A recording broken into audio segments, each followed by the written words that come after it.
Welcome to the Soccer Coaching Podcast, brought to you in association with our friends at Soccer Coach Weekly, reflecting our shared ambition to help coaches have the most effective, enjoyable and successful coaching journey for them and their players. We hope you enjoyed this episode and thanks for listening.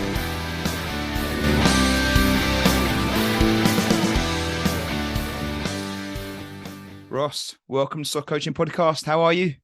Good, thank you. How are you? Yeah, I'm good. Thank you very much. I've been keen to get you on the podcast for ages. I've heard about you through some of the parents of players that I know you've coached who speak so highly of you, Ross, and your approach to the coaching that you put on for those boys that I know. So I'm really excited about the episode. I'm keen to get the topic that we're going to talk about as well, kind of open up a little bit. But first and foremost, for those that don't know you or haven't heard about you, a bit about your background and what it is you've done and do and things. So my name's Ross O'Kane. I worked up until the start of September at Luton Town Football Club and specifically in the foundation phase. So my first job at Luton was running the under-8s, and it was something that I continued even when I went full-time at Luton maybe 8 years ago, that I still coached the 8s because I thought that was the most important group. Firstly, to get them signed and kept from other clubs in the area, because you're competing with so many different clubs, but also to get them ready for academy life within the structure of Luton Town's academy. 12 years at one club, overseeing a lot of players, a lot of parents, just as important, and coaches, because the turnover in coaching can be quite large as well. What were you doing before? Was this your first job, or were you doing something different before you got into coaching? Yeah, I mean, look, at 19, I'd done my level 1 and then thought, well, how can I make money, young man? And I went into the restaurant trade, and I was chefing, head chef. Then I was front of house, and I was assistant manager, and ended up as a manager of a £1 million turnover business in Aylesbury, which was brilliant, and I think helped me in terms of the way I addressed and connected with parents and dealt with situations, which there are in academy world. Obviously, parents want the best for their children, and also how to be slightly political in terms of managing expectations. So I done that, and it got to a point where I was thinking, right, family, I can't be out till 1 o'clock in the morning, in a bar. And my missus said, well, look, why don't you go do your level 2? And she was a qualified teacher, or just qualified teacher. Why don't you go do your level 2, and I'll look after us.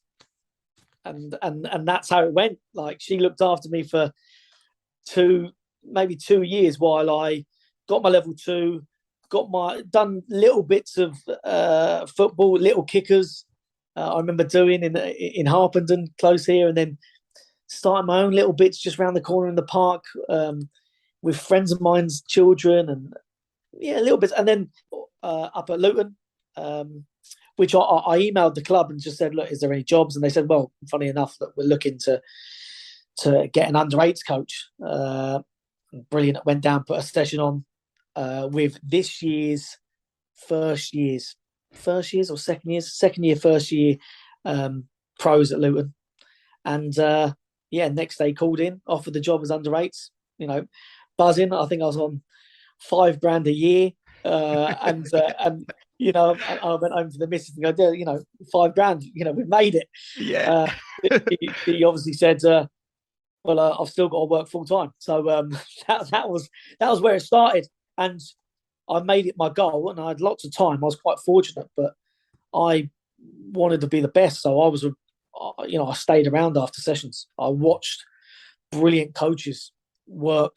I watched Wayne Turner work. I watched Lee Cowley, who's still at Luton as head of recruitment.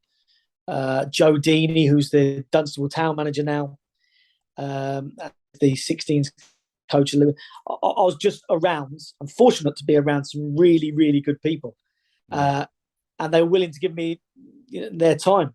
And when it came to the foundation phase, I was stuck to the foundation phase lead. Scott Smith, who's foundation phase lead at Norwich City now, I was stuck to him relentlessly.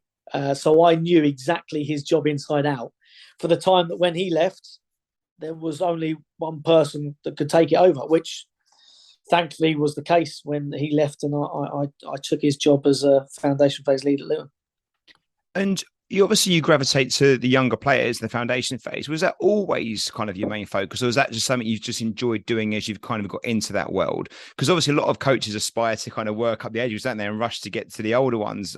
But for you, it seems like that's not your passion. Your passion lies more with the younger players. Yeah, no. Going into it, I didn't really know. I'd done a little bit of coaching with some adults and 16, 17-year-olds, and it was okay. Anything back from it, if I'm honest, it didn't give me something. And I think any job that you do, you've got to get something in return, a feeling of and a passion behind doing it. And I didn't get that passion at the time. So, coaching the youngsters, it was brilliant because, they looked up to you. And I think, not just Luton, a lot of clubs, having a male role model for some children was really important. And I found that quite important. And especially going into Luton. And when I went full time, we made quite a big decision to try and stick with Luton players and not come outside of our area, really. We thought that we had better players from outside the area. We thought that we could recruit the best players and keep them in Luton. And that was a real passion, especially for someone from Luton. But, I got lots back from working with young players. They wanted to learn. And my missus would probably say, mentally on my level. So it was nice. Now we're getting to the truth. Yeah. And no, look, it was nice, and I don't know. I just felt at home, and obviously as that progresses, there's a bit of you going, well, do I want to be excellent at doing something, or do I want to be average doing something? And that's why I've sort of kept, some would say, in the comfort zone of that area. I wouldn't. I would say that I've, over the years, I've understood that I wanted to be a specialist. Yeah. Working in the foundation phase, and an advocate for the best coaches should work with the youngest players to get to get everything they need, the technical advancements and every area of development, really.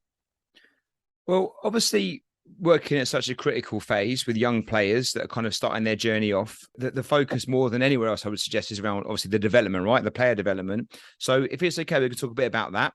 But first of all, I think a good question to ask when we look at the subjects is, for you, what does kind of player development mean, or what does it look like for you? Yeah, I think firstly, again, this is a totally academy point of view, because I've not ever worked in grassroots. I've seen my son playing grassroots, and I think it's slightly different. I've got to be honest. I think how I perceive player development is the individual is at the heart of everything, and that's it. How they fit into the team is more important later on, but the individual, and that's not just from a football point of view. Some of the best learning or best education for some of these players is surrounded by their group of peers, but not in a football environment. And I think the importance of that over the years that I saw was critical, and more so with what we perceive the COVID groups that are coming through academies, that they haven't been able to go away on tour and get that bond.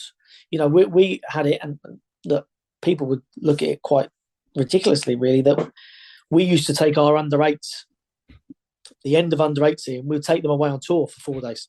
Away from, three staff, 10 players, some of them still 7, and we'd take them away. But coming back from that tour, you knew that they were comfortable with us as staff. They bought into how we wanted to do things, and I think we lit a bit more of the fire of the love for the game that we have, and I think that you can't go away from that. I think when you're inspiring these young children, young people, if you can light that little bit of fire or show them how much you love something, that it's incredible. And going away, brilliant stories. Going away on tour with one of the lads is still a scholar at Luton. The two other lads in question, Alex Matos and Kenneth Abo, are scholars and actually signed pros at Norwich City now, and they were sold from Luton as 10-year-olds. Unbelievable talents, and I'm sure that we'll see them playing first team football for Norwich very soon. However, I remember, they don't have clocks in their room when we're abroad, and 3:30 in the morning, these three lads knocking on our door, and me opening the door, and them fully kitted, boots on, shin pads on, ready to play, ready to go, saying, "No, look, it's 3:30. Go, you've got to get back into bed," and having to wake them up in the morning, and they're all in the same, all in the same bed, all kitted on, all kitted up, and they've still got their boots on. They'll love you sharing this story. They're going to love you. I use it quite regularly when there's conversations with them, because those bits are, them little bits that will link them together forever. Yeah, that's the memories, isn't it? The memories. And I think, from an academy point of view, if you only train and play and there's nothing outside of that, no life skills, no bonding sessions, no, let's say tour, or tournaments, UK tournaments where the group are together, I think you're missing something. And I think you're missing something for the players' development. And from the importance of the psychological and the social, it allows you to see the player in a more all-rounded way. And then you can start to push their buttons around. If you see someone that's on the peripheral, then that, you might have to make them captain for the weekend, because you're going to bring something else out of them, or you're going to give them I say fake. It's not fake. You're going to give them a belonging and a purpose, which sometimes they question, and sometimes the most confident player later on has to question that anyway. So I think he's outside of the academy world is so important.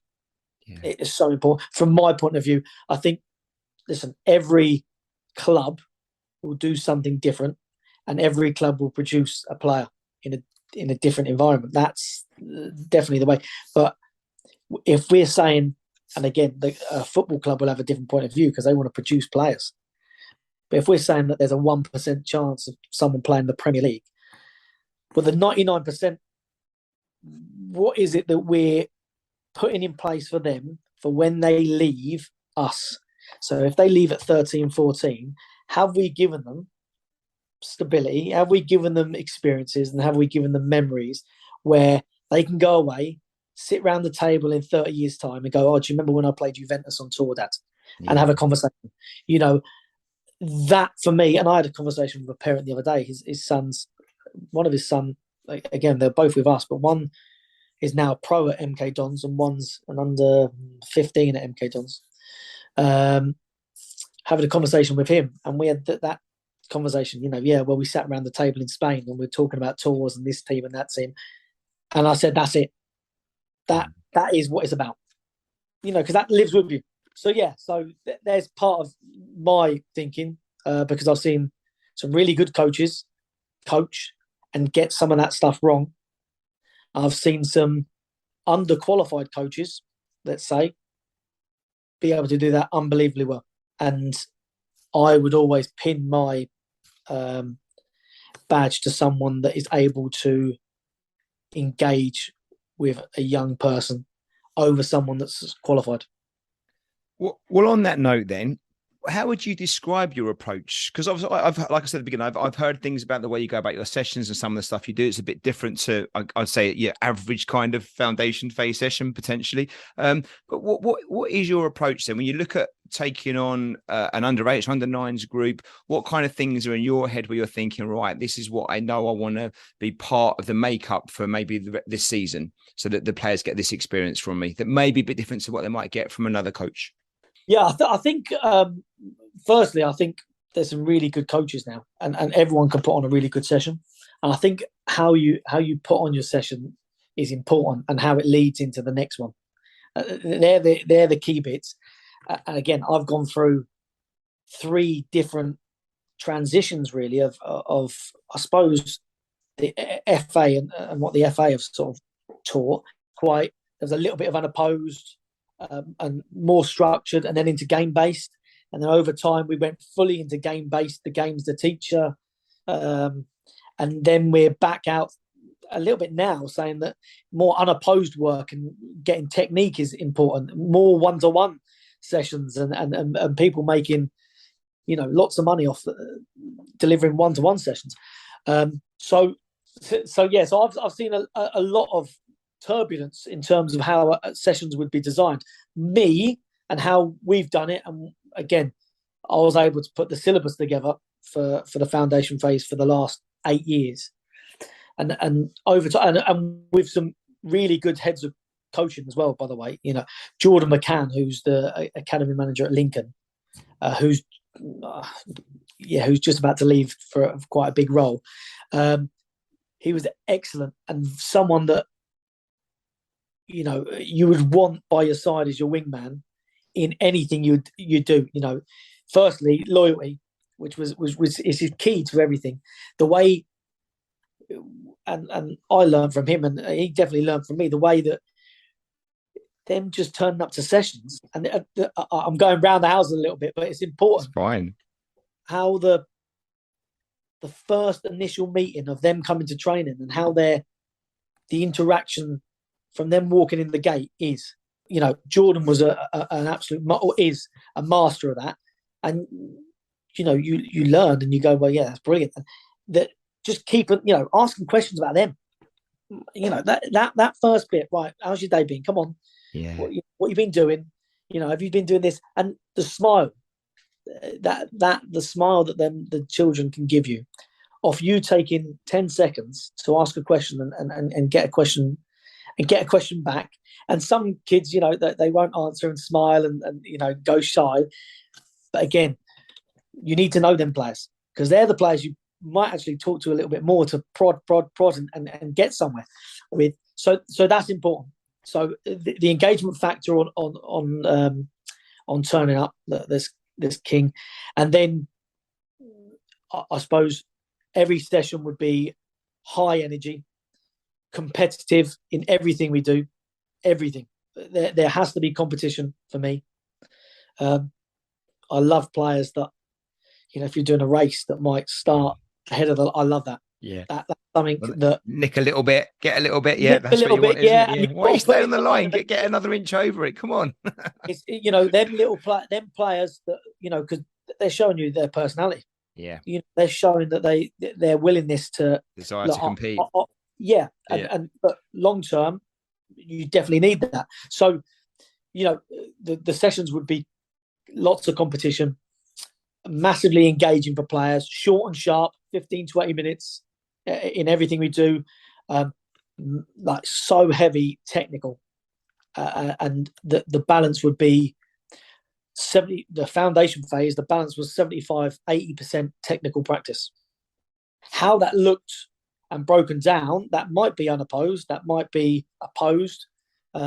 More so, I personally lean more so towards opposed practice. So there's more pictures and space and understanding. So we're trying to tick more boxes in regards to not just that technical part. But you can't go into a practice teaching something if they haven't got the technical understanding. And again, this going back, that a 6-week block might have some parts that are highly unopposed. Personally, for me, for the younger phase, I hide that in the arrival activity. So they don't know what they're doing. They just think it's an arrival activity. It's going to get us warmed up.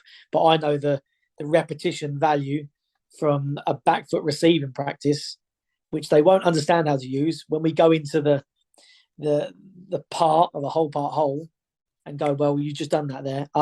Brilliant. And you're starting to tick boxes and really, allow them to put the jigsaw puzzles in place. And some it takes a little bit longer for, but you've got to understand that, what that player that it takes a little bit longer for, they're going to be ahead somewhere else. Mark my words, like every player is chopping and changing in terms of technical, tactical, social, developing, especially the psychological, social, depending on their day. And that's why, you've got to understand their backgrounds. You've got to understand the parents. You've got to have an interest in what they're doing and how that's going. I think academies now are very good with that anyway.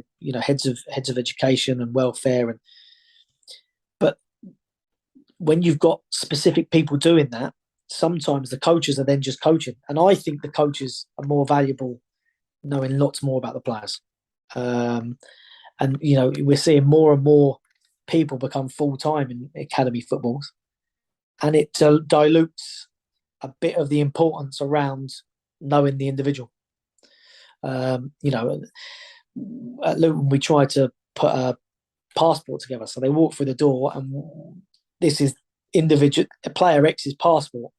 And during the years, the stamps that you get on a passport would be their development tool and their personal achievements and how they looked. But they're very difficult to have synergy with when you're crossing over from a face to face, because my thoughts and my opinion is different to the next person. So they're really hard things to have in place, and football being such an opinionated sport is always yeah. But I think the one last bit to add on that, when I talk about having a week or a 6-week block, futsal or indoor football was brilliant. And I started, every age group at Luton was doing 2 days out of the 3 futsal indoors. I remember watching Charlie Patino, and I think he was doing 3. At the time, he was doing 6 days with us out of the 7. He was training 5 days a week, had the Saturday off and play on the Sunday. So 5 training sessions Monday to Friday. 3 of them would be indoors. 1 in his own age group, 1 a year above, and then 1 as a 10-year-old. He'd be with the 13s, 14s on a Friday. And I look at him now and go, well, futsal's massively helped his game, and I think he would agree with that futsal, and he would be a massive advocate of futsal, because I know when he left Luton to go to Arsenal, he wanted to still continue playing futsal, which I think was agreed with Arsenal that he could do that. So yeah, futsal would be part of our week, and teaching futsal. We weren't teaching futsal. We were allowing children to be children. Go and explore. We would explore, play, but still with the element of competition. So we would put on something that, well, I came into Luton and it was called that, Dutch Masters. It's obviously come from the Dutch somewhere, but we would tailor sessions around, and especially when we had 2 sessions indoors, we would have one session that we called our sports education session, and we would have different questions on the whiteboard. You're allowed 2 touch and play 5 minutes 2 touch. Next one, you can only play forwards, play backwards, free kick. And we'd have a 1 session just for that. And firstly, it was competition because it was a game. And there's 2 goals and there's 1 ball. And sometimes we played with 2 balls. I've got to be honest, that I'm quite an advocate of 2 balls. Yeah, the younger ones, especially 7s and 8s. That's massive. 5 or 6 of them chasing 1 ball and 5 or 6 chasing the other ball was brilliant, because then you're increasing touches. So, and then Dutch Masters was one where we had all the players' names on the board, and they would play and they'd have a number. So Ross would be number one, and you would have 1, 2, 3, 4, 5 in bibs, 6, 7, 8, 9, 10 in non-bibs, and then you come back again, and 1, 3, 8, 6, 10 would be in bibs, and your team would change the whole night. If you won a game, you got 3 points. If you drew, you got 1. But the most important part around that was the coach was giving them points around their learning objectives. So if I was working on my left foot, and again, I'm not a massive fan of learning objectives, individual learning objectives. I've got to be honest. I think that, and we'll probably come on to that a little bit. I think more technical based point gaining at the time was brilliant. So if someone done a Rabona pass, someone had got on the other side, tick.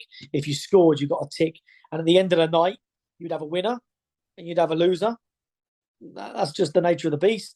But we'd calculate and populate them scores over a 6-week period. There'd be a winner. We'd carry them across.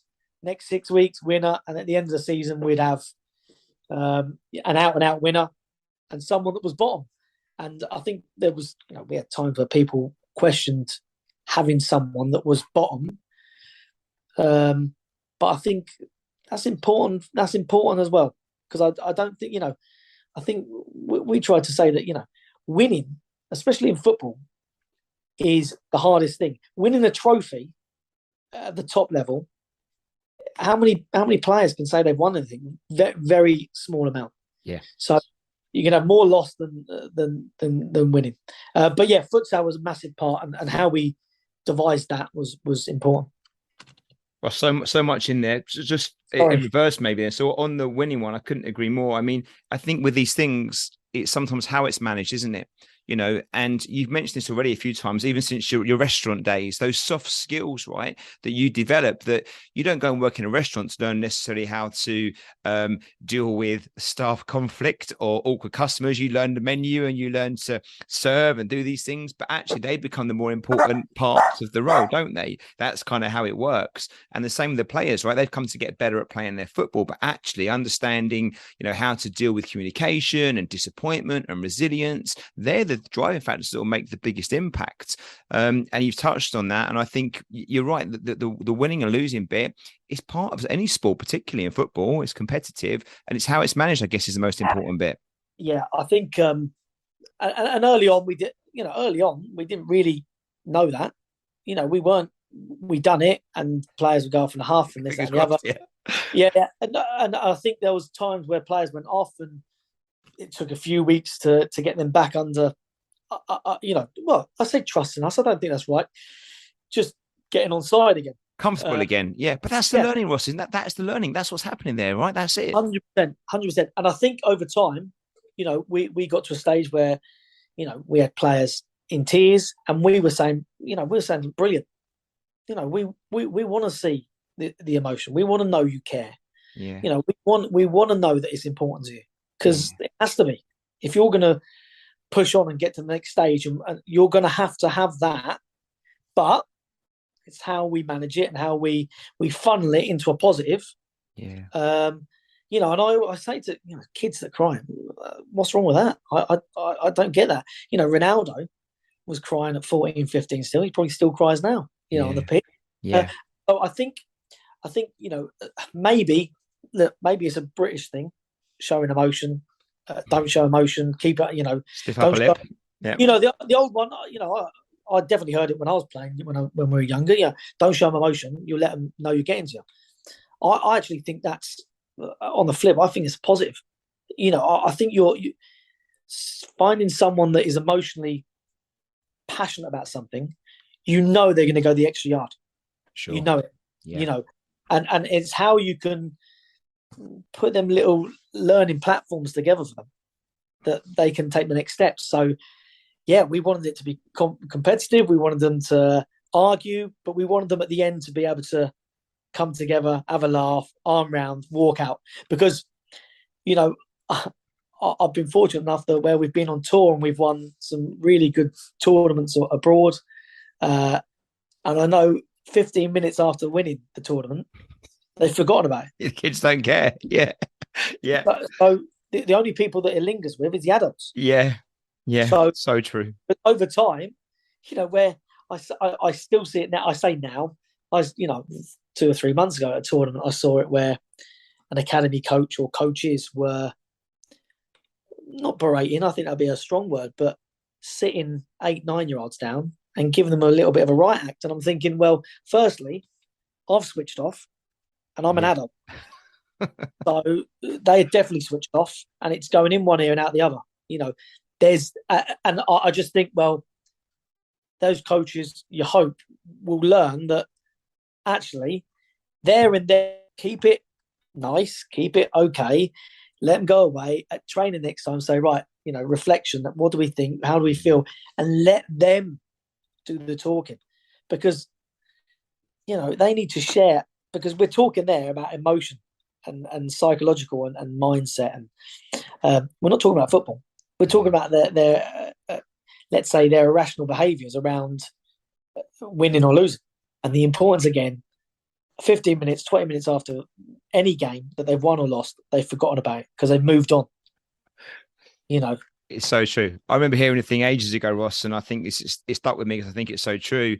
Like, if you want to give feedback, particularly critical feedback, give it at a time when they can fix it, when they can do something about it. Like at the end of a tournament or the end of a session or the end of a match, they can't do nothing about it then. So whatever you say makes no difference. Wait until the next training session on the way up, and then do it in the right way. But at least then they can go and address it, right?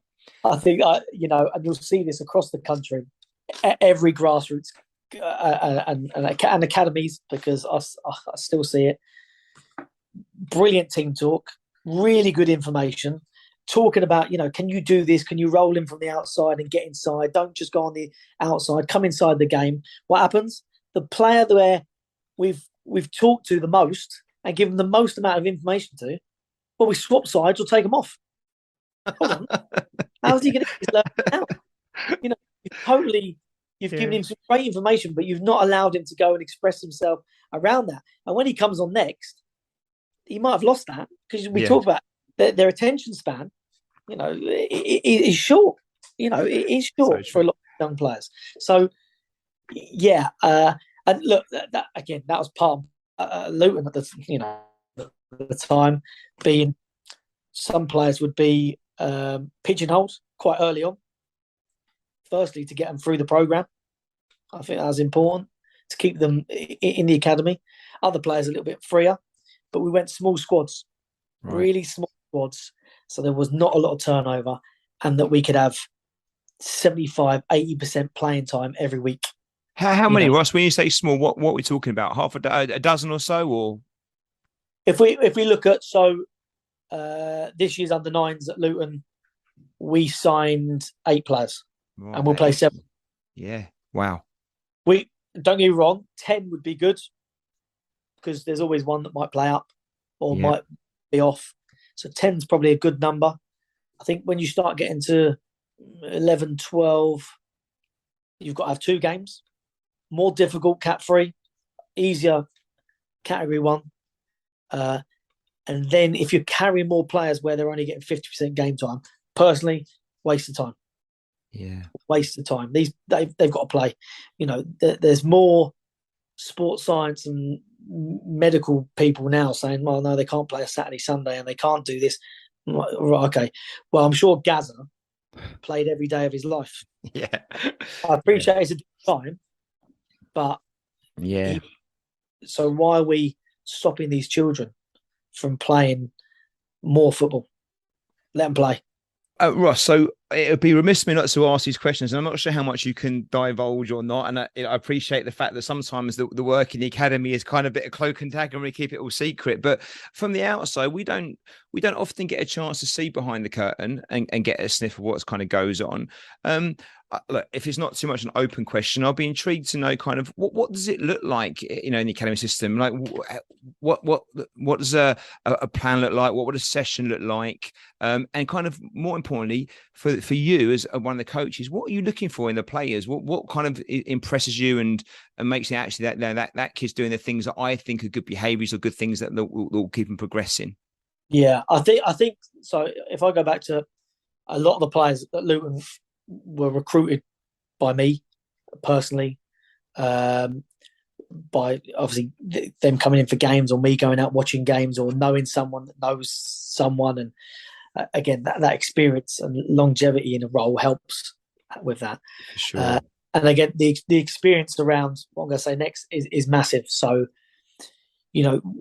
when I talk about pigeonholing players, which is sometimes a little bit of a, don't say that, that's madness. We started pigeonholing players. Again, I'm thinking first, our under 18s at Luton now was probably the first year where we pigeonholed a centre half. At what age would that have been then? We signed him as an 8-year-old. Yeah. To play as a centre half. You saw him then for actually there's a good chance this player's that's position they're going to play. Yeah, and look, you don't know 100%. You can't because you don't know what size they're going to be, and size dictates that position. Apparently, you've got to be able to head it. So being of a size that is, at Luton, I think it's 6'3". You've got to be 6'3" to play centre half in the first team. Yeah, I'm not sure they're all 6'3", but look at United and Martinez, right? Was he 5'10" and he 5'9", 5'10"? So I get it helps being tall. I don't, but it's not a complete red line, surely. For me, it's not. But I understand old school if you're playing against a Tony Pulis side, But so we looked at it in terms of, right, what qualities do they have? What positions do we think that we're going to play them in through the foundation phase? So, player in question, we went, right, not the best mover at the moment, very good IQ in terms of a football brain, could pass, could play off both feet, and was at the time quite gangly, rangy. So we said, right, look, we can sign him and play him as a centre half. We saw no value in playing him as a winger or a centre forward. Questions would be, look, that position as a centre half and a centre forward would be quite similar for some, especially a Pete Crouch or could go either way really. Yeah. But we thought that his mobility would be the one thing that would stop him longer term. So we saw what we perceived. He was playing in centre midfield to quicken up his feet, quicken up his movement away from the actual game itself. We would do as much as we could, sports science, open up his running patterns and his range of running. And that was, again, that was the first one we looked at. So when I'm looking at players next, I'm going, well, okay, let's look for the same. Let's look for someone that's similar. And over the years, and I can name them all, I can see them all from 9s now, all the way through to 19. I can see where we've taken one player or two and gone, right, we're going to play you in a specific role. This is going to give you longevity. This is going to get you through to probably 14, 15, 16, which we want because we don't want to release players. But also it's going to give you a chance. It's not glitz and glamour. You're not going to be the goal scorer. And I suppose they're the most difficult questions and things to have with parents. And again, early on, you're having them questions with parents because, they want to understand the bigger picture. Later on, the last 4 years, there's been no question because people go, well, actually, we understand your experience. You've done this. You've got X, Y, and Z. And over the years, it's worked. One's still a scholar at Luton. Will probably be quite close to getting a pro. The next year down, Pele McDermott, we sold to Tottenham for a very good amount of money. Who got a 5-year pro at Tottenham now as a 17-year-old. He's on more money than me. More than your $5,000 you were getting. Yeah, more than $5,000. So Pele McDermott, there's lots of interest in two of the under 15s that we've got. Leon Ruth and Christian Chigozi, the 16 Jacob Vickers. Lots of interest came in later than the programme. He came in as a 13, 14-year-old, but all the other players, they've all been in from 8 They come in position, and it helped. Leon Roof and Christian Jagosi, brilliant Luton boys. That both of them came through the program since the day of Dot, 7-year-old. Both played. Well, Leon was a centre forward when he first came in because he could run. But then over time, we've made that bespoke because the first one couldn't move, and we said, "Well, that's so important." So then we needed someone that could move. And now I think we've got to a point where the only difference that you see in that player or that position is the social, psychological side. And that's the one bit, I've got to be honest, Pele, who's at Tottenham now, is not the best player, is not the best footballer, but he has got the heart of a lion. He's got the right attitude. Personality, and he, for that position, fits every mould, except for the little bits where he's got to quicken up his feet, probably to play at the top level. So that them areas of recruitment and development we done, and there was other players that and still now we mix and match, we look at, but we don't waste their development time. So if we feel that someone isn't going to be a fullback or a winger because we feel that those areas, agile, quick, track back, they're three athletic things you definitely need. If you haven't got them, well, we're not playing you out there. Yeah. We're playing you inside the game. Yeah. If you can finish, you're playing up front because that is gold dust. And there are some children out there that are very, very, very good finishers. So let them finish. Let them play. I remember reading something about Michael Owen, when Michael Owen played down at Liverpool, played a year group down, so that he could score more goals and have more pictures and more this. And you're like, makes sense to me. That'd be seen as a failure, wouldn't it? You'd be like, oh my God, my kid's going to get thrown out playing a year down, but you got to see the bigger picture. Well, I look at, those bits, and look, across the country, parents are having them issues with clubs saying playing down, playing up, why is this, why is that? I've seen some really good things. Birmingham, they never played a player 1 year up. They always played them 2 years up because they felt that 2 years up, there was no competition with their peers, more of a loving, affectionate feeling. I thought was brilliant. Yeah. Totally get that. Playing down, the amount of stories that you hear about players that have come through and made it at the very top for doing 2 or 3 years. Luton had one, Kevin Foley. Kevin Foley was in a year group that had 3 or 4 very good centre midfielders. They played him down for 2 years. And when he went back in his own age group, he played up 2 years. Just it works then, doesn't it? Yeah. And he worked for him anyway. He was the one that came through and played for Ireland and went on to Wolves. Yeah.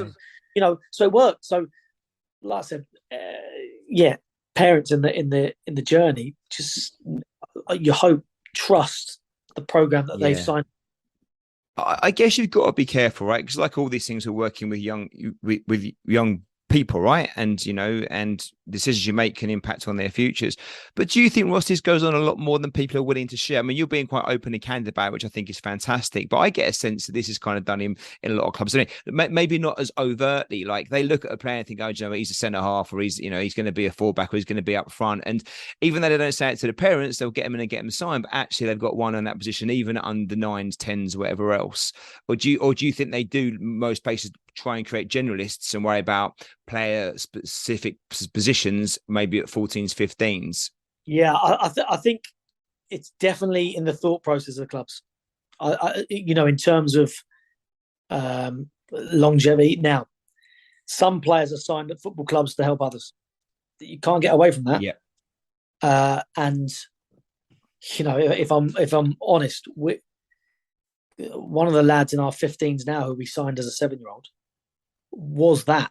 We signed him, big, strong, powerful boy, very athletic, okay footballer. We knew we could make him better because the one thing that we can do as football coaches is make the technical better. Yeah. We knew that, but we knew that he would help others because we knew that he would go around being physical, kicking them, making them have to think, making them have to, check their shoulders.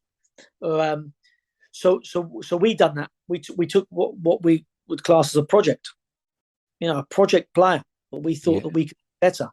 And it turns out, later on, he's the first one that gets scholared out of that group. So and again, fair play to him, because he's been brilliant every year, just getting better and better, hungrier. So the program helped him, but I do think if it was different people in charge, maybe that wouldn't have happened. Would have missed out on someone, because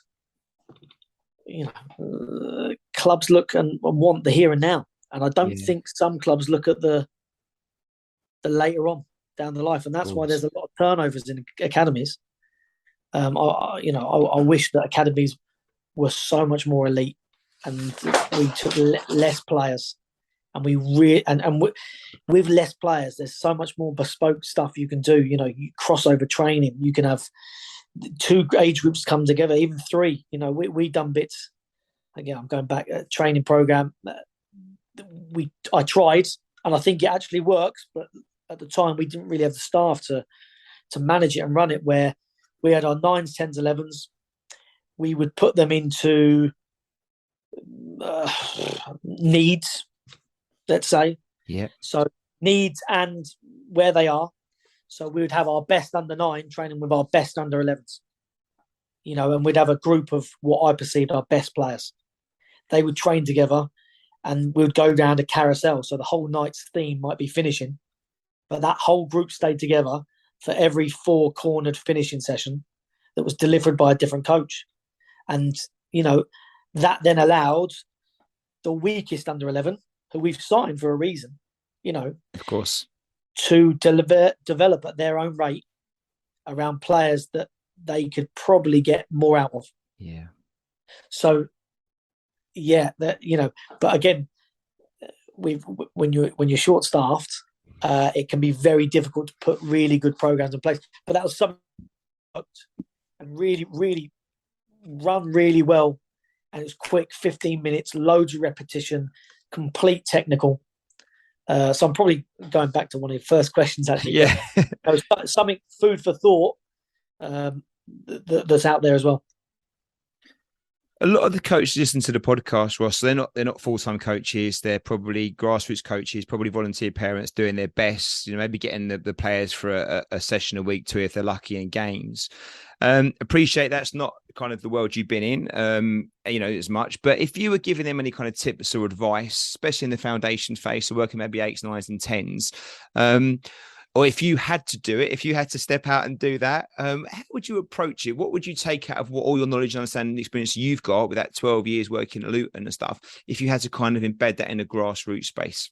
Patience. I suppose in the academy, and it's easy for academy coaches. Let me tell you that. It's easy, because if a player's playing up, what do? They release him. Yeah. So in the academy world, you never need to deal with anything like that. So we've got the easy run of it. I'm glad you said that. I do fully agree, but it's definitely easier, I would say. Yeah. The badge helps, right? The badge helps. And without question, we've got the easier role. Nowadays, coaches don't even talk to parents in the academy world. It's the lead phases that do all the communication, the talking, and this and that. So coaches in the academy world, they've got it quite easy. In terms of their development and how things could be, coaches now, you get a B license, you're in. How much coaching, how much, I look at my journey, and it massively helped me, and I do think, and jealous or envious, I don't know really, but I look at some coaches that come in now and haven't done the hours or the manpower or the willingness to watch things, and I think, hold on, you haven't got a clue of where we've been at, what we've done, how we've got to this place, and how we've got this player signed, because Luton, we've had some unbelievable players signed because of a belief in a purpose and a journey that could get them to the next step. Yeah, buying into the vision, right? 100% buy into the vision. So, it's easier I think in the academy world, grassroots, you've got patience and understanding that children are there because they want to play football. They love playing football. So it's really difficult, and I've seen it, and I've thought how I would, again, watching my son, because we can all pick apart every session. Trust me, I've seen the very best coaches coach, and then other people go, oh yeah, Mark, but he should have done this. Wow, okay, brilliant. Yeah, I'd love to see you in that environment. Yeah. So it's easy to pick apart sessions. I think for me, especially 8, 9s, and 10s, I would be very much game based. I've got to be honest. Firstly, they're engaged because it's a game, and that's what they want to do. In terms of learning, more, I think that's more difficult grassroots, and I think that's why you probably got more. I say screaming and shouting because I think that still does go on. Very much so. And again, I'm not privy to it a lot because I'm not out watching a lot of grassroots anymore. But I think, I think back, and I've said it to one of my friends a few months ago, actually, that, in any job role that I have, if someone screams and shouts at me, you've lost me. Doesn't help, does it? No. So how does a 8, 9, and 10-year-old feel? Not great. And this is where experience and FA courses could be better. I've got to be honest, in terms of understanding the psyche of a young person. If you want it as a stepping stone, that's fine. Be honest and say you want it as a stepping stone. Trust me, working at the top of an academy, elite academy at 15s up, don't not dream big. I wouldn't say that, but there's going to be ex-players that will get roles above you because they've played and brilliant. They bring a lot to the party, ex-players. But there's some very, very good young coaches that have probably only ever coached, that have got so much understanding around every part of development and not just the game. Yeah. I think when we're talking about development, of course the game's important because that's the end goal. That's the end goal. So yeah, I would be more game based. Competition again.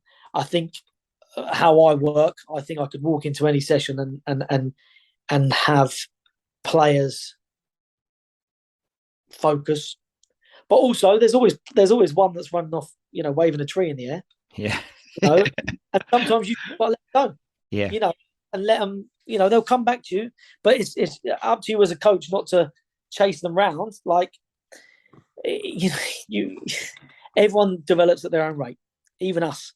Yeah. And I think if you're pulling your hair out, running around after the one that doesn't want to do it, what about the other ones that do want to do it, and they're losing you. So yeah, game based competition, and clever practices, constraint practices. A first touch to break a line, or can you play first time into the front man? Little bits where I would go with my grassroots, because I've got an hour a week, right? If I'm lucky, an hour and a half. Yeah. I want it to be fun. I want them to enjoy wanting to come. I don't want to be what I've seen is stop, stand still, everyone in a line, let's have one shot, when there's a goal down the other end not being used. Yeah. Missing. We talked about practices, and we look at every practice, a 1v1, 2v2 practice, or an unopposed practice of passing. How can we layer one session on top of another to gain more repetition? So how does that, I draw my practice out, and how do I then put the other practice on top that has, it's messy. A perfect session means that, congratulations, coach, your session looks great, but how much learning is going on for the players? Yeah. I'd question, because where's the chaos? Yeah, there has to be chaos, and that's why when layering session upon session, that you automatically have created chaos, because there's 2 1v1s going different directions, 2 balls, players trying to figure out where they go next and where they are in the line, and do I join this line? brilliant. I'd sit back, let it go off, let it go for 90 seconds, let it stop it, have a point, go again. There's bits where people have said, well, stop the whole session, let all of them have the same education. Yeah, now and again. There's other bits, the flyby coaching, as some would call it, where you're grabbing one player and taking them out, talking to them. If you were lucky enough that you've got two coaches, then brilliant. One can lead the session and one can work with the players around their needs. Yeah. But yeah, competition for me will always be something that kids will. I've got a 6-year-old, and he wants to be the best at everything. And I'm not saying don't. I want him to push all his limits, and I want him to be sad because I want him to understand that you can't win all the time. Yeah. But if you want it that much, you're going to go again tomorrow. Yeah, that character building. Yeah.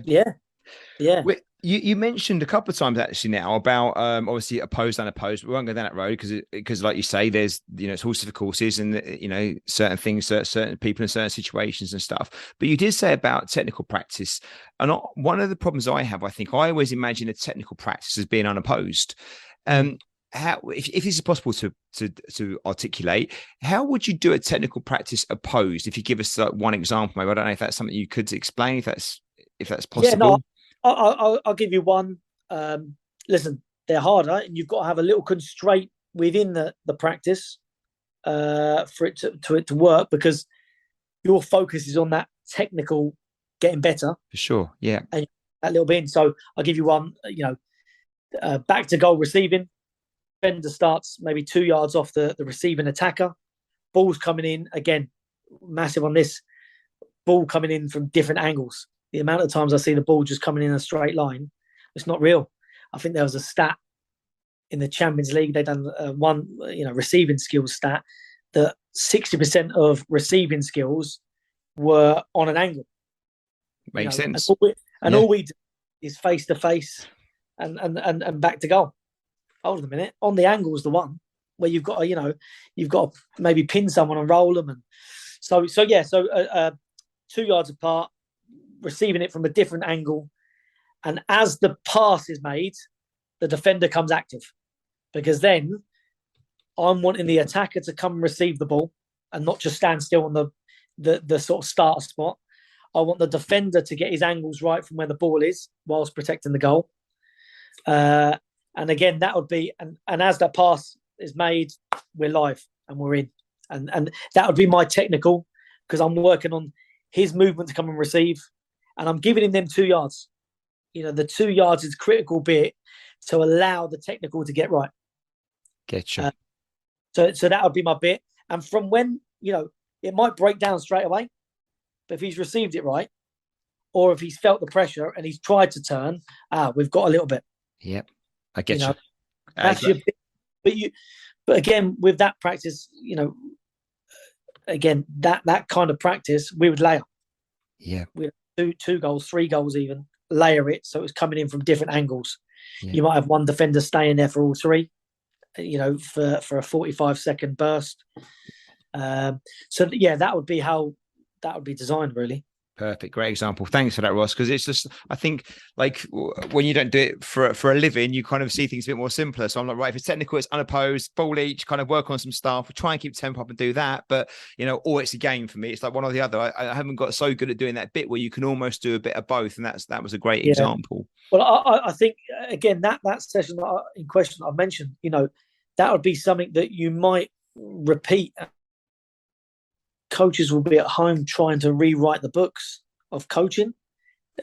You can have 1 or you can have 5 or 6 sessions, and it's just where you start the ball and how they receive that totally changes the game. Yes, that when in planning, that takes, for me, that's the king, because we're still working individual, but we're talking about a receiving skill that might be my winger receiving it, back foot to go down the line. But I've created a slither of the pitch that kids don't know. Yeah, kids don't know yet. But we're giving them that area, and when I go open it up and go, boom, look, now we're playing the pitch, and we've still got that area. Can you receive it back for how many times? But don't force it, because it might be one you come in. There's. I think that people trying to recreate what goes on is you don't. Yeah. Some of the basic stuff is the best stuff still. That comes up a lot, Ross. Again, honestly, the two things, they're keeping it simple, but also just making fine adjustments. If it's working, just stick with it, make fine adjustments, because the kids get it quicker. They're back in the zone straight away and they can fine tune their stuff. And football's quite simple, right? We overcomplicate it, I think. It's hard to do well, but it's quite a simple kind of game. I think those clever bits around, in terms of design of that the session that I talked about. If I've designed that session, next week I might work, because I'm working with the attacker. Really, next week I might work with the defender, and I might start him standing on top of the defender, attacker, top of the attacker. Pressure. Where is he taking? Where are you forcing him? What you don't want him to do? Brilliant. Yeah. And I'm changing the angle of approach to give him the picture. Yeah. So there's two sessions straight away. Yeah. Which complement each other, right? Which build on the attacker sharper now. So the second week, the defender's got to be a bit sharper to deal with that, which is great. That makes the attacker sharper again now, because he's got to do even more. She's got to do even more with the ball. So everyone's getting the benefits out of it, and it complements each other. At the time, I had another player in, so we played 2v1, and then I played 2v2, and then all of a sudden you're 5v5 and you're playing a game. Yeah. But because of that, again, we've done this brilliant practice, and we put on a really good session for development. Yeah, and it looks brilliant. There's loads of learning going on. And then I'll just go, game. Hold on a minute. I'm still going to lose something here. Why can't we get the centre forwards? Why can't we get the goalie to ping a pass into the centre forward that we've just done that back to goal stuff, and off his touch, we're live. Every time it goes, there's no front-ons and no corners. Forget that. That's the restart. Back with the goalies. Them key adjustments to, it doesn't have to look like what it looks like on the TV. You're wanting to make the players better. Yeah. Make the players better. You've got to force a form of repetition. The dinosaurs might say you're missing out on doing throw-ons. Yeah. Which, We've got to do our corner practice this week, defending set pieces. I've got no time to play football. We've got to defend set pieces. No.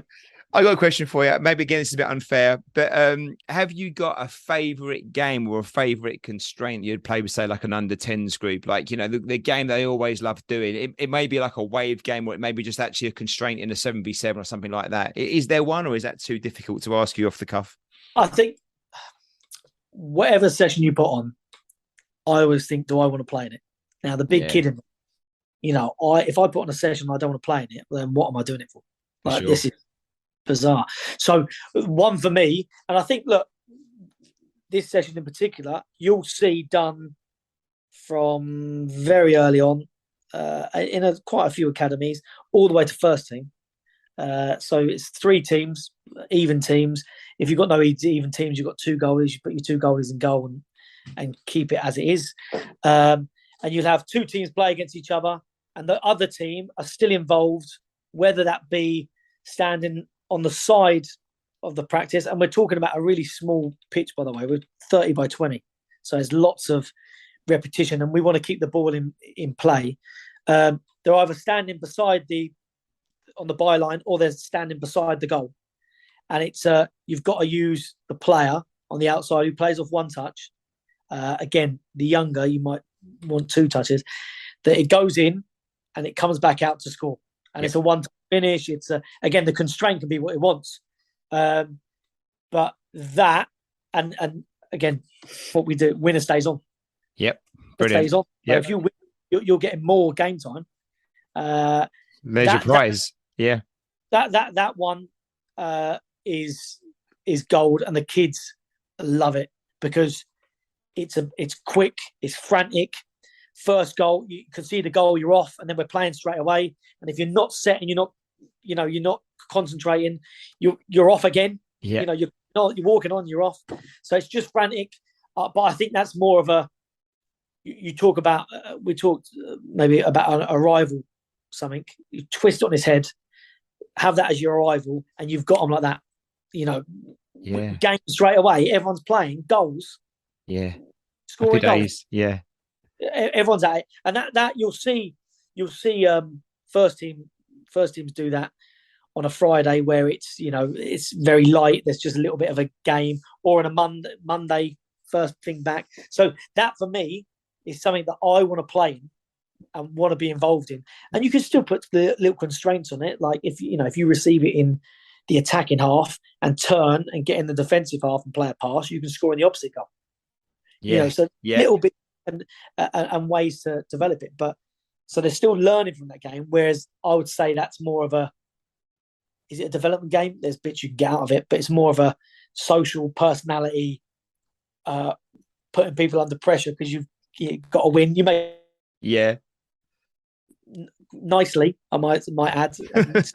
The coach has to control that from certain bigger personalities. But yeah, that's a game that the kids always love. Always love. Brilliant. Great example. Thanks, Ross. Okay, final couple of questions. That's okay. I'm pushing back with your time. Is that all right? Just a couple more questions. Yeah. It's intriguing. So it's been great. I'm interested to know what you might be thinking then. Obviously, you've been in the game for a long time and a unique position where I think not many people stay at one club for that long. So well done for that. And it's always nice then to get a change and look at something different. But you've obviously been able to see how things have worked and what hasn't worked for a period of time. How do you see things evolve maybe over the next 5 or so years in coaching, 5 to 10 years? Do you think there's going to be changes or anything on the horizon? You think look out for that? Or have we got things right and we're just going to keep going through that until things evolve naturally? I think coaching in this country is in a good place. Everyone's always going to look to try and make things different and because with change at any level, people want to make their mark, right? Which I know a lot about. So there'll be changes. I think for the new age coach, let's say coming through, I think they're going to be more privy to sports science and the ability for understanding movement patterns, how we can, growing up, you might have heard it before, but you climb trees, you're out with your mates all the time. There was, it got dark, you went home. Children don't have access to that anymore, and don't really have that level of freedom. So the amount of time to play is limited. But in terms of that, they're only then doing one sport. And I think football's got a problem that children now are going, I'm a footballer. There's a problem with that because you're only then using certain muscles and you're more susceptible, I think, and I've seen it at Luton, more injuries, that they overuse injuries at a very young age. I say young age, early teens. So parents have to be very wary around what a week looks like for elite children, but also for, again, my son is 6, so he's too young for. I've got a 9-year-old and a 6-year-old. 9-year-old's not interested in football. 6-year-old is. But I'm always really open to them.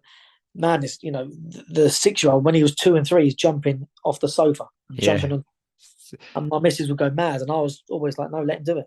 Like his balance is good, his coordination, and you can see that now. Very agile, moves very well, and I think we as parents have to be wary of that. That if we're going, he's a footballer and that's all he's doing, it'll be very difficult later on because your muscles are only fine-tuned to that. And when you start doing other things, like us, we get older and we go and play, we don't play football for so long, and then we go play football and all our muscles are aching and it takes stress.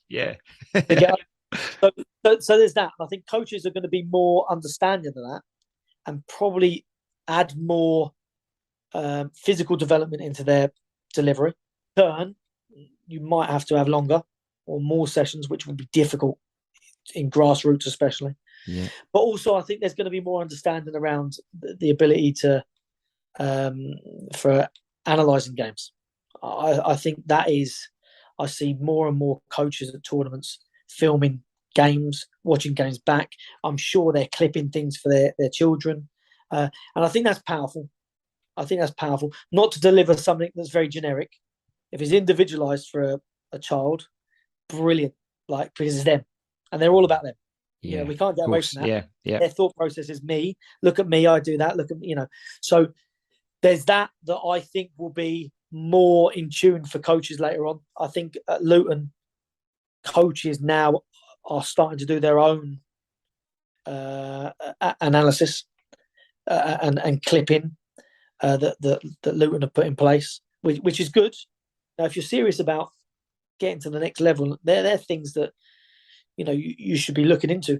And I think we'll see another cycle of development. In terms of, is unopposed the king? Yeah. Is that the king of what we need to do? Because I would say in academy football, you won't see lots of unopposed. I still, you see a little bit. The thought process is that unopposed should be more at a younger age group, but then the engagement factor, that's hard. Yeah, and they've still got to be children, right?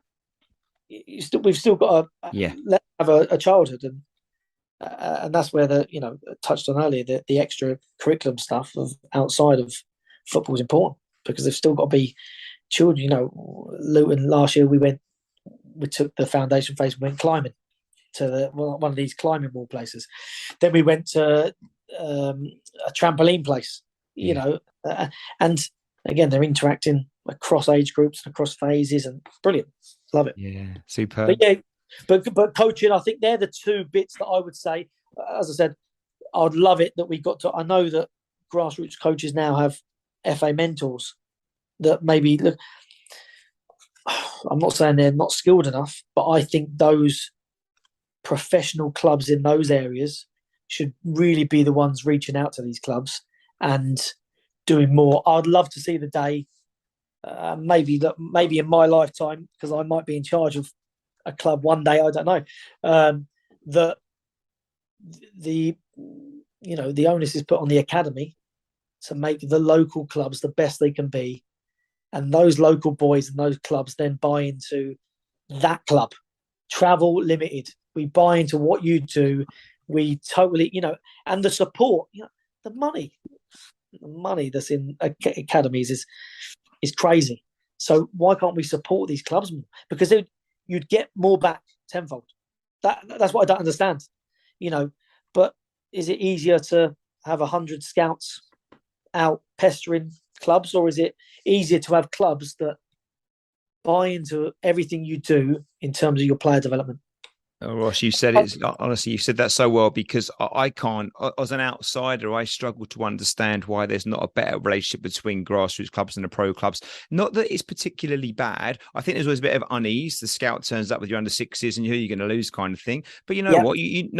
Everyone wants the kids to succeed and stuff. So they're not against that. But when I was taking the younger ones, they've gone past that window now. They're on 11. So most scouts have moved on back to the younger ones again. But I always used to say to the Spurs or the Arsenal scouts, no problem at all, invite us down then, or come and do a session with us. You can see all the boys, no issues whatsoever, and their parents will be okay with that. But rather than cherry picking one or two that you've seen for 10 minutes in the game, take all the boys, give them all to see them all, because actually some kids aren't here today, and let us come to you for a session, let them see the environment with their mates and go from there, or come to us. And a couple, to be fair, Arsenal did do it. They invited us down. A couple we didn't hear from after that, then they disappeared off. But you know what, I can't, and I know it's easy seeing it from my point of view, but I can't see why it wouldn't be more accessible.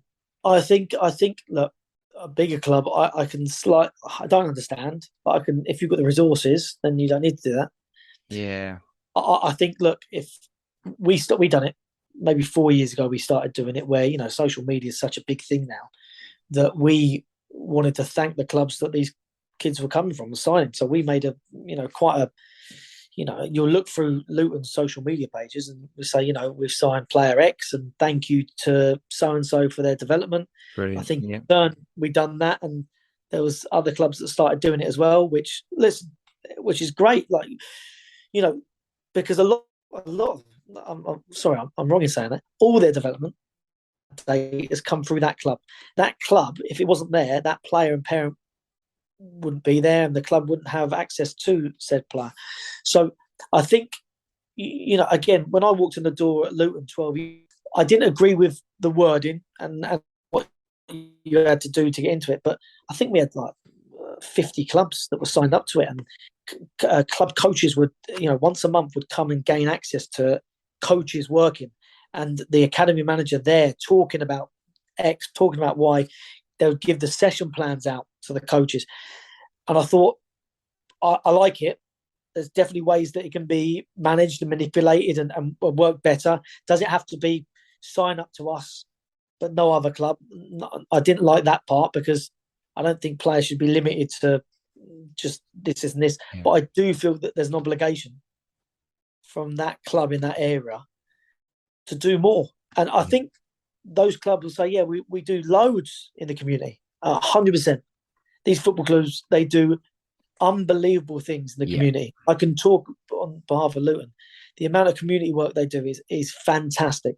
But we're a different, separate entity. We're in a form that bond with that club to make.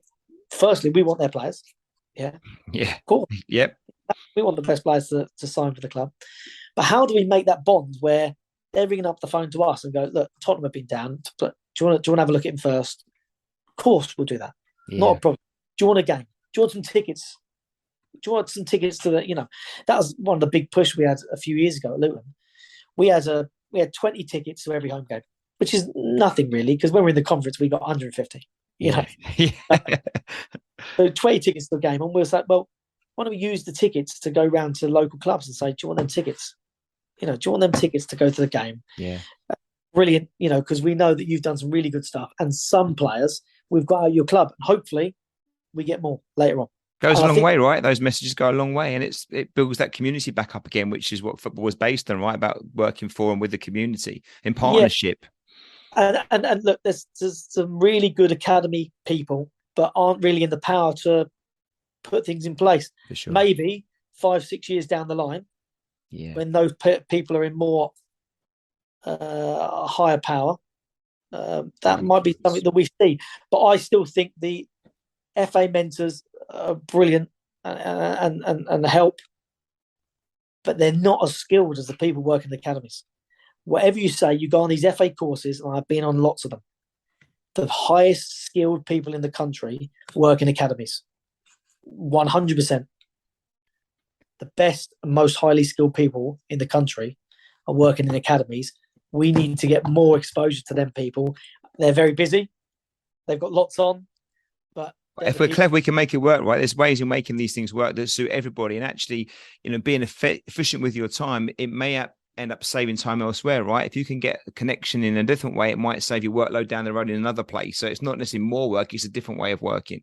Yeah, yeah, 100%. And I think that's, I just think it's the right thing. The football should be doing to, and this is what they do in Germany, by the way.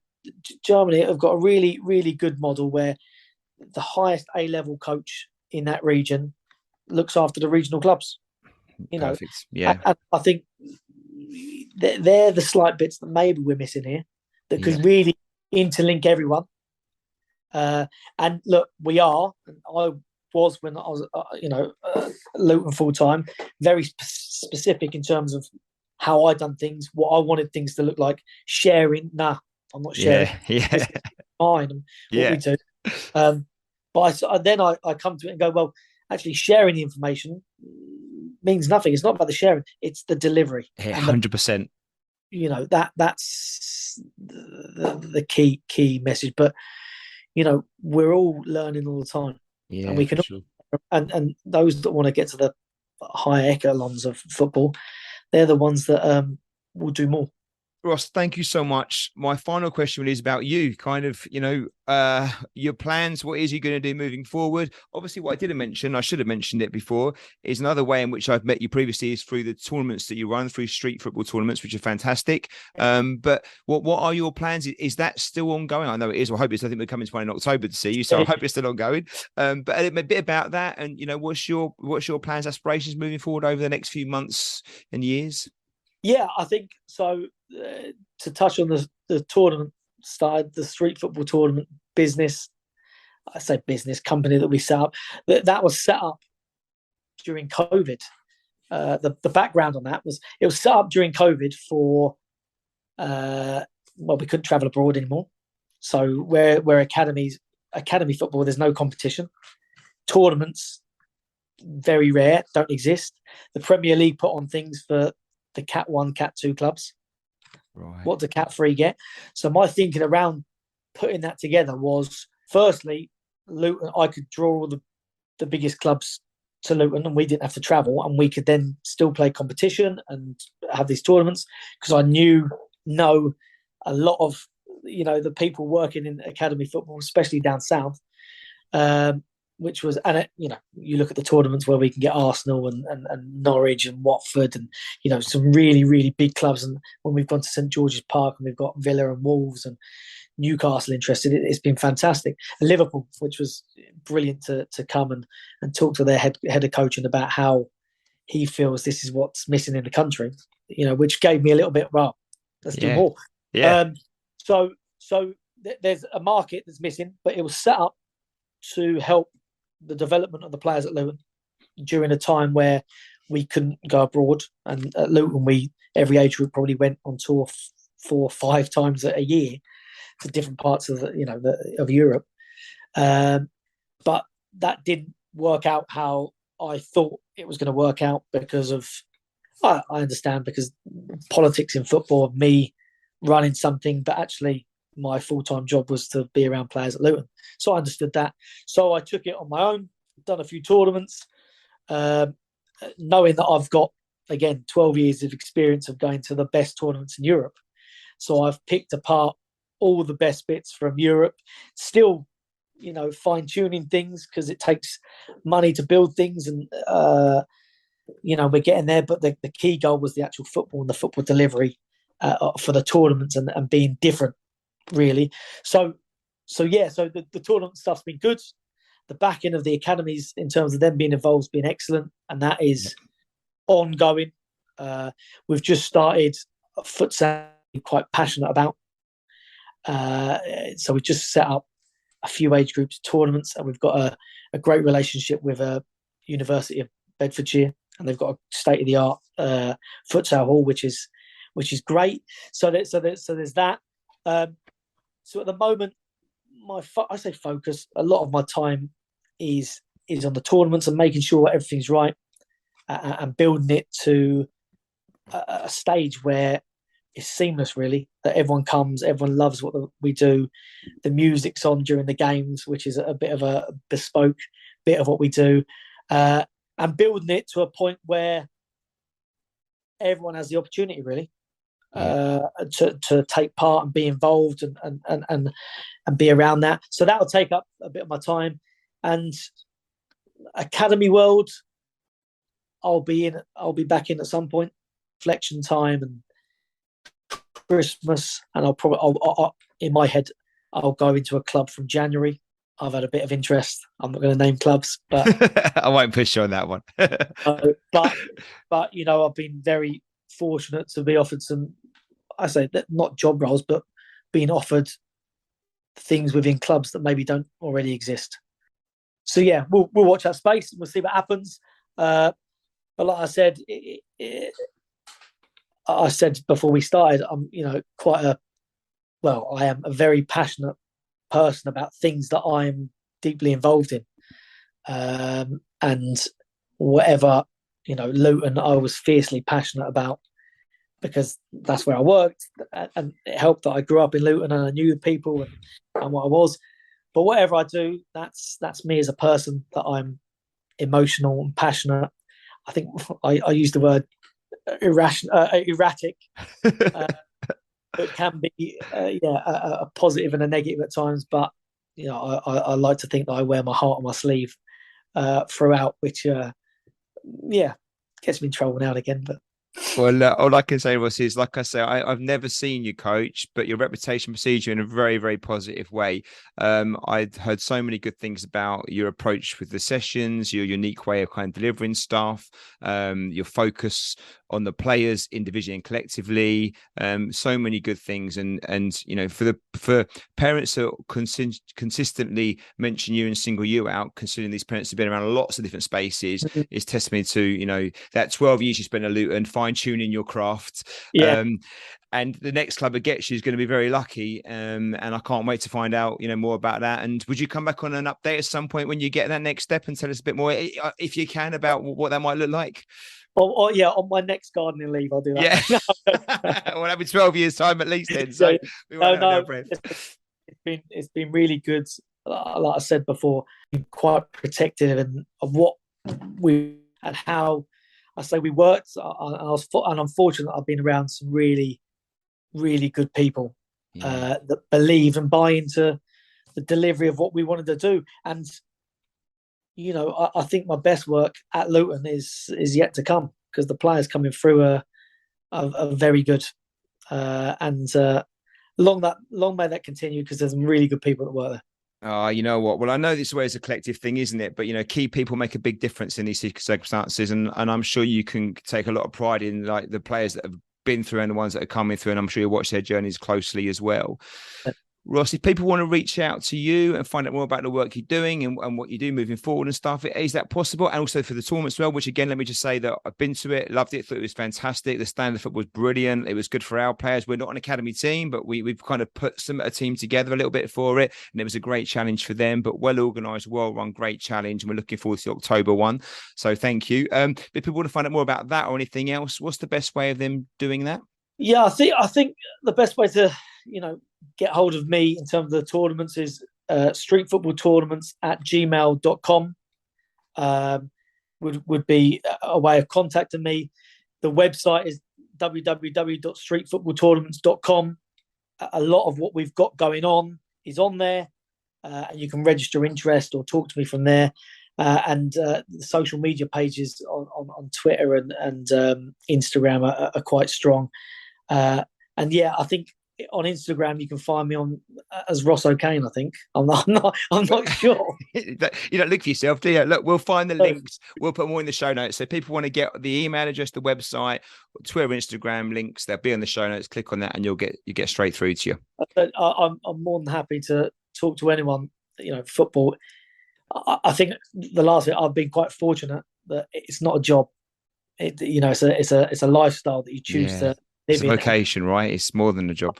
It's 24/7. So me not working at the moment is like a holiday. Yeah. It's reflecting and relaxing. So, but yeah, I'm more than happy to talk about football any day, all day.